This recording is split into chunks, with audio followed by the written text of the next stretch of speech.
Hi, I'm Rachel. I'm 31. I'm a mum to my nearly 4-year-old daughter. I'm from Shotts, North Lanarkshire, and I was diagnosed with CIN3, which is high-grade precancerous cells, in September 2022. So I went for my routine smear test in September 2022 and received a letter in the post at the beginning of November 2022. This letter was an appointment for a colposcopy clinic. Now, to this point, I had not received my letter to explain to me that my smear test had detected that I was HPV positive, and that I might have abnormal cells. It was just a letter for the colposcopy clinic.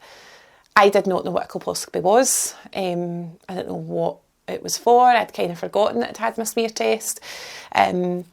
So obviously I turned to Google, as we all do, and found out that this was in relation to my smear test. So I went to the colposcopy clinic the following week. I'd received a letter on the Saturday in November, and then I went to the colposcopy clinic on the Friday. At the clinic, they told me that I'd need to have biopsies taken that day. So they went through with the colposcopy, which is very much similar to a smear test. But then they had to take the biopsies. It was quite uncomfortable, but I knew it had to happen. So it was one of those things where you just take a big deep breath. I then had to wait until the end of February, start of March 2023 for my results from the biopsy. The doctor had indicated to me at the colposcopy appointment and showed me on the screen the area that was affected, and that she felt that it was at least high-grade precancerous.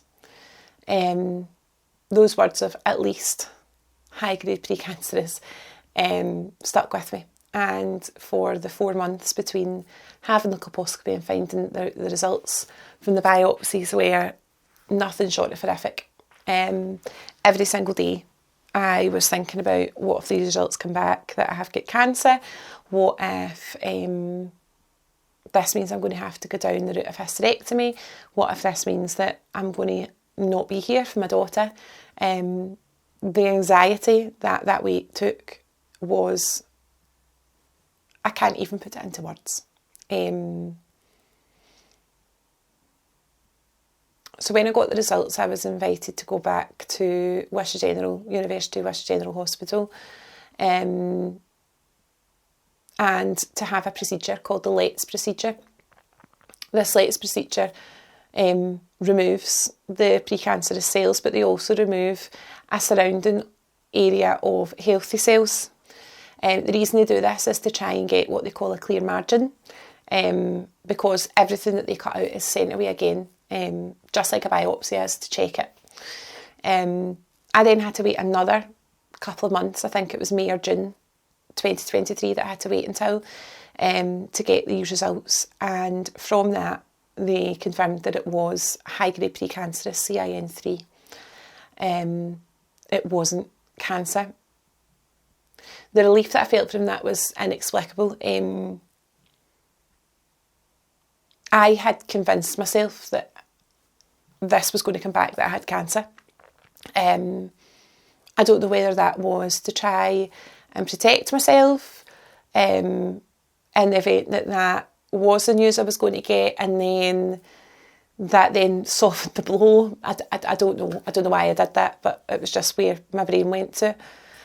So fast forward to October 2023, I have now been for another smear test for my what's called a test of cure. So after you've had any treatment, they send you again for a smear test 6 months after. I've had that now, and I'm now back in the waiting cave and waiting on the results to come through. And hopefully that will come back positive, but there's always that niggle at the back of your head that it's not. Once you have had high-grade precancerous cells, it's very difficult to come away from that way of thinking. I don't want to be in a cycle of worrying about this my whole life. Every single time now that I go for a smear test, I'm going to be worried about this. I am quite an anxious person, and I think that will have an effect on me moving forward. I want to raise awareness of women and those with the cervix being able to go and have their smear test generally, because it is so important and it does save lives. You'll know that from listening to the girls' stories today. It saved my life, really, when you think about it. I want to raise awareness of having your smear test because of my daughter, who is only 4 nearly. And I want to be able to make a change for her in the future. I also want to support this campaign to bring in at-home testing. I do feel like this would take away an awful lot of barriers for people. As a teacher, I work with lots of children, young people with neurodevelopmental needs, lots of children who are neurodiverse, and find anything to do with medical procedures very difficult to understand, very difficult to process.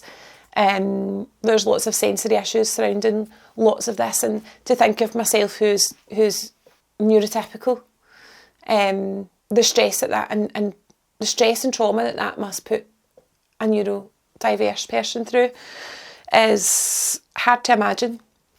Having something like at-home testing for the neurodiverse sector, I suppose, of our society, I think would make a huge difference.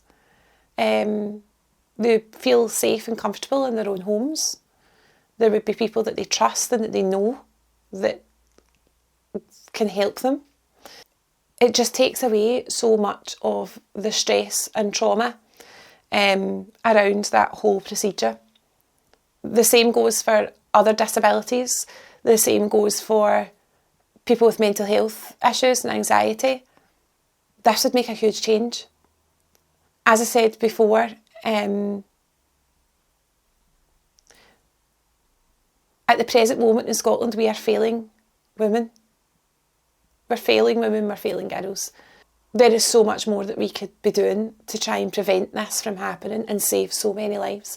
And that is why I'm supporting this today and moving forward to make a change for all those who might be affected in the future.